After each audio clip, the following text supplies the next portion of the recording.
this is Elizabeth from Gabriel Family Adventures, and today I'm going to give you some transportation tips to get around Rio de Janeiro, Brazil.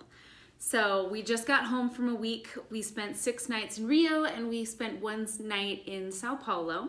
So we did a bunch of different adventures. I have tons of videos coming, so definitely subscribe to this channel.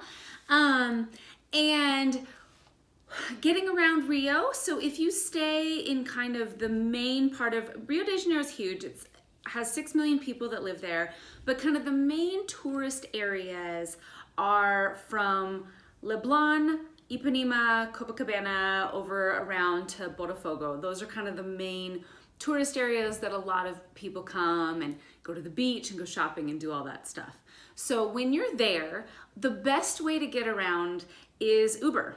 And you can take Uber from the airport. It's a little tricky. They'll send you to a special location. We had such a miscommunication with our Uber driver that we ended up getting a taxi and we ended up paying 3 times as much as what the Uber quote was.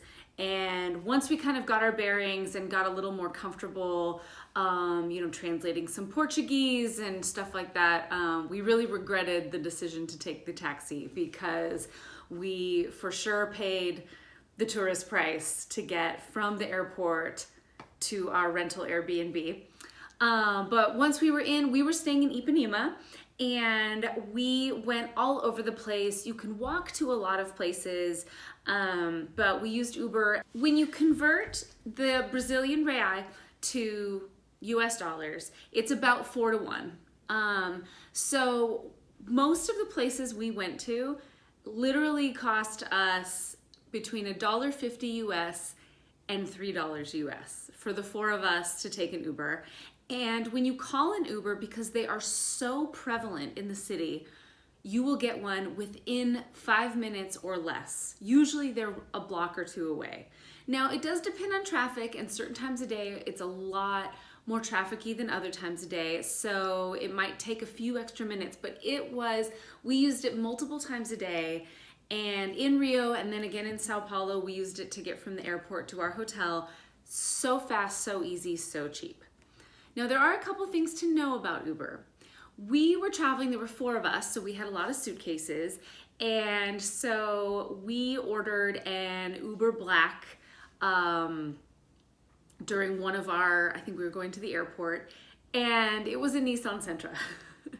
So we had to put some of the bags on our laps.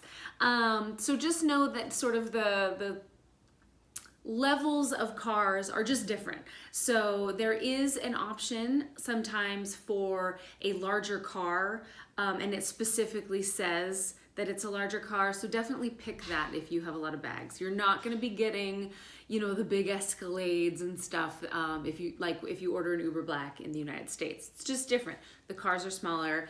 It has to do with how expensive cars are in Brazil, but I highly recommend Uber. I never felt unsafe.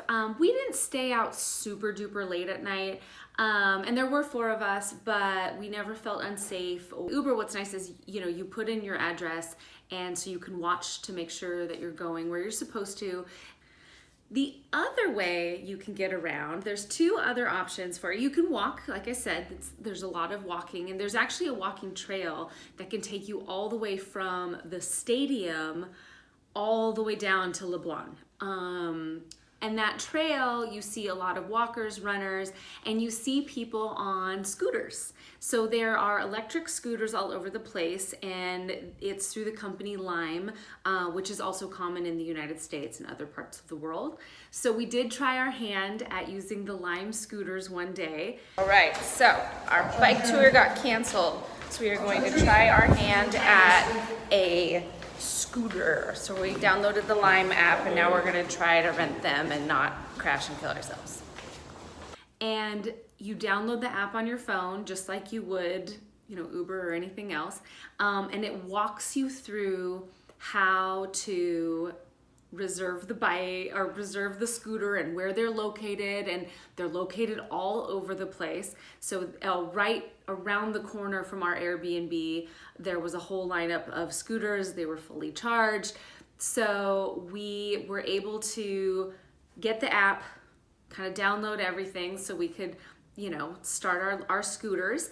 And one thing I learned is that the first person who downloaded the app, you can get a code that you can share with your friends to basically unlock the scooter. And so it'll save you a little bit of money, and you can share that. So I'll share that code with you all if you want it. And then what you can do is actually get a code and share it with other people. So then it can save your group some money if you wanna do that.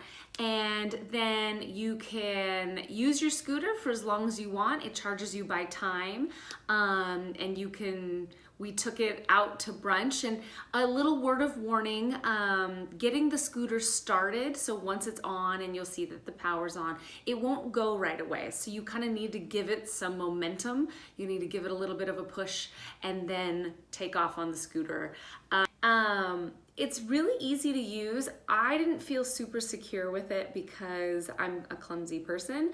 So we cruised all around the walking running path, from where we were staying in Ipanema over through Copacabana, and we wanted to go out to brunch in Copacabana. So we took our scooters all along, and it was really fun. It was exciting, but again, because I'm not so sure-footed, it's not something I think I'll do again.